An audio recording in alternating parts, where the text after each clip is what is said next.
What's up, everybody, and welcome to the April edition of Picking Up the Crap, my series that looks at the NPD North American hardware and software sales for the video game industry.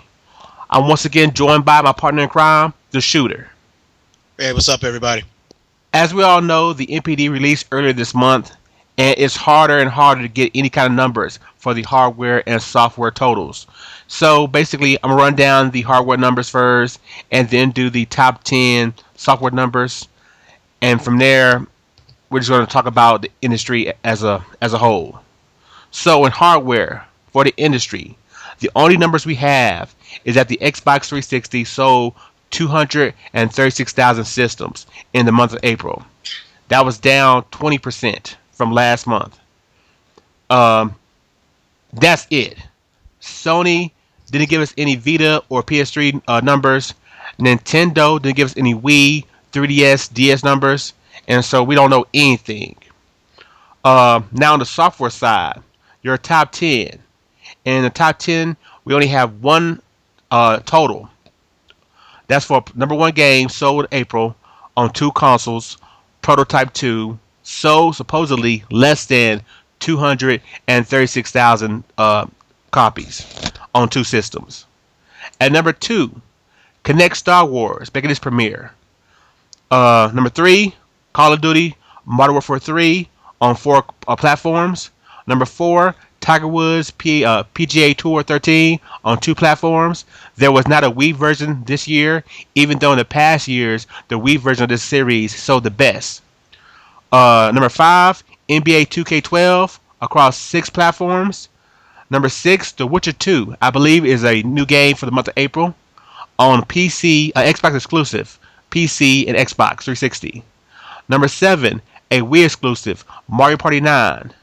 Number 8, Mass Effect 3 across 3 platforms, still in the top 10.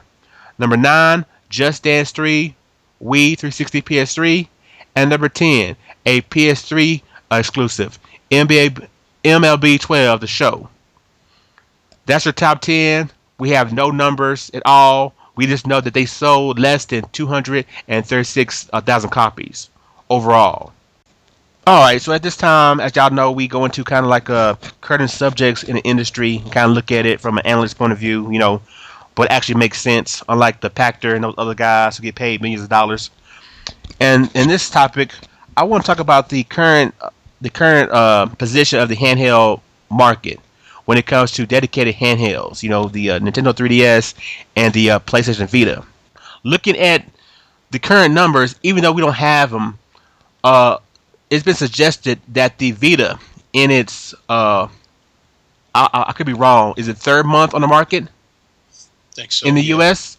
Mhm. According to the suggestion from a reporter on NeoGAF, the Vita supposedly sold less than 83,000 systems in the month of April.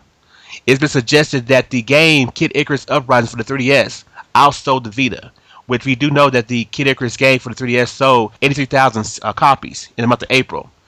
And so the Vita in this third month has sold less than 83,000 pieces of hardware, and that put in 3 months' time its lifetime sales in the U.S. market around 500,000 systems sold, maybe above, maybe below.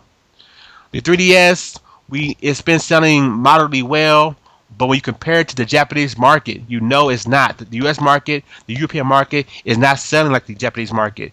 In Japan, the 3DS is like at 6 million already, where the European and U.S. market is still around 5 million. So shoot, I'm asking you, seeing this, going off of the U.S. market alone, is it really safe to say that gamers, casual gamers, hardcore gamers, whoever, they really are just not really either impressed with the current handhelds as they are, or they're just finding other things to do? They're actually spending that money on that new iPad that came out the same month as the Vita, or buying new Android phones or Android tablets or whatever.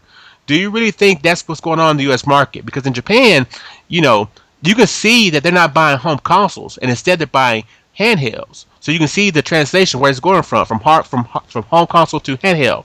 But in the U.S. market, the home console market and the handheld market has always been separate. They never really affected each other. Yet now the handheld market is just not as strong as it's been. And I mean, it's still in a positive position, but it's just not flourishing as you think it would be coming off of what the DS and the PSP did. Yeah, I think. Excuse me. I think it's probably boiling down to a combination of things. One thing I think of, and especially you mentioned the Japanese market, I think of the fact that you see how these games are scheduled to coming out, and as far as the interest, and mind you, not saying that those games aren't particularly interesting to at least on the RPG level, that those games wouldn't be interesting to a U.S. market, but in Japan, they still thrive on that to a degree. Where like for example, we know Kingdom Hearts may not have sold as well as they expected, but nonetheless it didn't completely flop. But my whole point is that these games, the number of games and how they're scheduled in Japan in comparison to U.S. and Europe, or U.S. I should say, it just it's kind of it is a varying. And then also, as you mentioned about the consoles, the home consoles, and yes, we know in Japan that's been very light, especially these last couple of years. So it may just be for as far as the U.S., it may just be a lack of interest. If it is shifting towards on the mobile gaming side, it's hard for me to say yes or no, but nonetheless, like I said, it's they're probably uh, they want, yeah, like you said, they want to just maybe spend their money on that and have something to do versus buying a handheld console. Right. We want, I'm saying that because let's say for the Nintendo side of things, they're doing well, and you can see certain things are not happening to why they're not selling similar to what the DS did, its predecessor. First, there hasn't been that major crossover casual, everybody game Mm-hmm. hit yet has been released. Brain Age hasn't been released yet. Those kind of games that sold well to that market hasn't been released yet. So that market won't come until those games appear. I understand. Say on the hardcore side, there've been a fluctuation of good quality hardcore games. Some of the ones Mario Kart, things of that nature, and we're getting those gamers. But at the same time, maybe the hardcore gamer, they're the one who's more in tune with what's going on in the industry. There's some waiting for maybe another price cut. There's some maybe for the next reversion of the 3DS that could be coming. Mm-hmm. A new battery, things like that. So I can see that what's holding people off. So on the Nintendo side, it makes sense why they're in the current state they're at. When you change those situations, things will improve. But on the Sony side, it just makes no sense to me because if you take your hardcore Sony base, whoever that is, whoever that are, and you look at what's currently going on with them, they're not buying PS3s because most of them already have some. They're not buying any of their games because some of the best-selling games are multi-plats. The single player, the exclusive games are not selling that well, so they're not spending money on that. Um, there's no new there's no new PS4 coming this year, so they're not saving money for anything.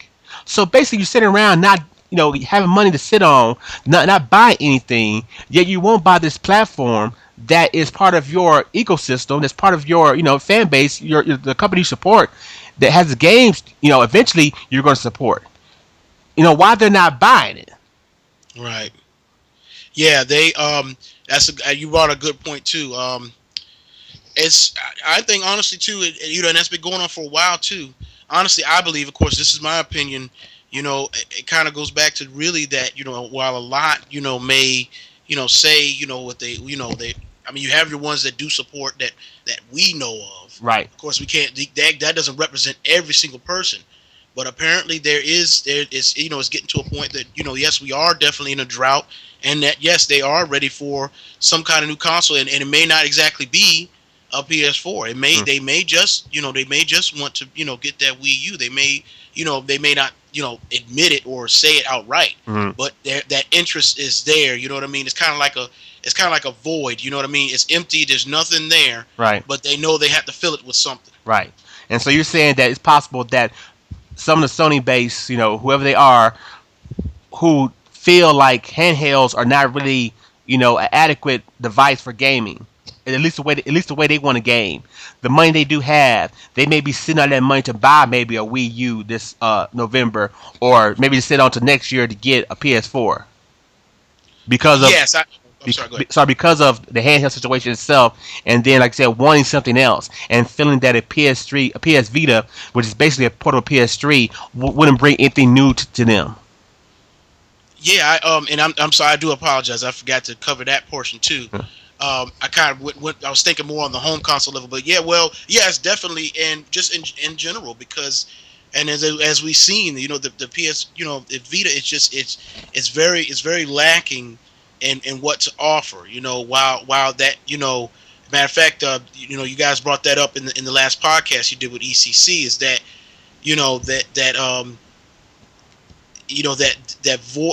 that lack of gains, for some people that are fans of a certain series or whatever, it's fine for them, but not for the masses, as in comparison to the 3DS, what I'm saying, where a game comes out and it's for the masses. You don't have that type of selection for the PSV, and so that definitely will keep them from, if they are, either if they were interested in handheld gaming, or if they weren't, or if that took away an interest in it, whatever it come with may. It's just that, again, it lacks that diversity there. Okay. Well, everybody, I hope you enjoyed this month's episode of Picking Up the Crap. The shooter and I will be back next month once again, looking at the May numbers. Hopefully, we actually have some numbers for you this time. But how the industry is going currently, getting just worse and worse each month. I doubt that they'll come out and let everybody know how bad things currently are. So for Picking Up the Crap, this is your boy Jodecideion, the one. And this is the shooter. Thanks a lot for listening. You have a good night. See you next time, y'all. Take care.